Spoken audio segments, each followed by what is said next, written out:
Ya, dalam Isra Mi'raj, Imam Iblis meyakini bahwa Isra Mi'raj merupakan dalil bahwa Allah Subhanahu wa Ta'ala berada di atas.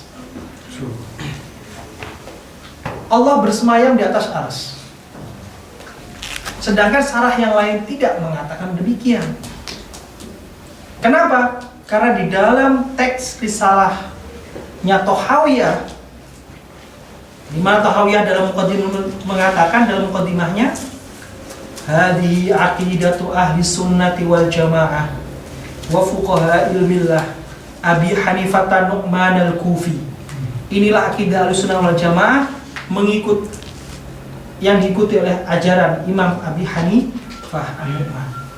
Nah, di dalam risalah itu dikatakan, ta'ala anil hududi wal ghayat wal a'dha wal adawat la yahwihi al-jihatu sittu kasairil mubtada'at. Allah itu mustahil dikelilingi oleh mata angin. Jihad situ, atas, bawah, kanan, kiri, depan, belakang, tidak mungkin. Kenapa? Al-jihadu situ minal makhluqat. Dan Allah tidak butuh makhluknya. Tetapi Isra Mi'raj dijadikan dalil bahwa Allah berada di atas. Padahal Isra Mi'raj itu bukan berarti Rasulullah datang kepada Allah untuk ketemu, tidak, tetapi linuriyahu min ayatina. Inilah akidah Ahlussunnah wal Jamaah yang harus dipegang.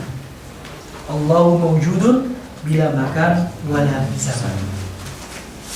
Nah,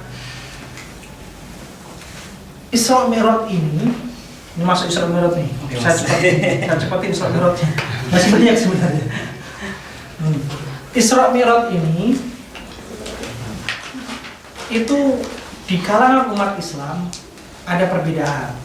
Yang pertama dikatakan bahwa Isra Mi'raj ini adalah mimpi. Yang berjalan ke Allah itu sulusul lail, bukan satu malam penuh. Sulusul lail, sepertiga malam hanya. Itu mimpi, yaitu ruhnya saja. Dunal jasad. Pendapat pertama. Pendapat kedua, ar-ruh wal jasad ma'al yaqdah, yaitu perjalanan itu ruh dan jasad beserta kesadaran. Sulusul lail. Nah, pendapat ini menyebar di kalangan umat Islam. Akan tetapi pendapat yang paling rajih, yang paling kuat adalah Rasulullah SAW Isra dengan ruh dan jasad ma'al yaqdah. Ini Isra dan Mi'raj. Nah, ketika Isra dan Mi'raj terjadi, itu ada sebuah hadis yang sangat berbeda. Ibnu Abbas meriwayatkan, hal ra'a rabbahu, apakah Muhammad melihat Tuhannya?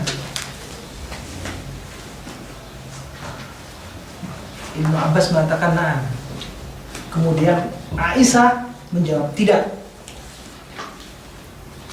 Nah, inilah yang disebut sebagai kritik mata. Dan ulama sepakat Rasulullah SAW tidak melihat Allah ketika Isra dan Mi'raj. Jadi dipakai pendapat Aisyah. Ini kalau panjang lagi, bagaimana kok bisa dia pilih pendapat Aisyah? Padahal dua-duanya hadis sahih. Nah, nanti belajar kitab tarjihat. Tidak tahu nanti kapan kitab tarjihat dibaca. Kitab tarjihat saja yang diringkas oleh Imam Suyuti dalam Tadribur Rawi itu ada 70 cara. Satu caranya saja Anda sama dengan memasuki sebuah gudang ilmu yang tinggi.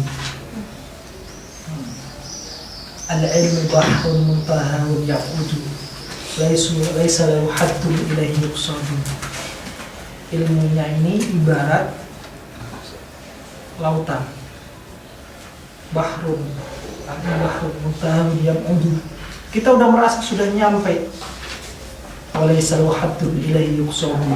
Merasa sudah nyampe, tapi ketika kita sudah deketin, ternyata ada lautan lagi. Nah, itu ilmu tarjihat. Dan ini panjang, saya nggak menjelaskan, tapi yang jelas Aisyah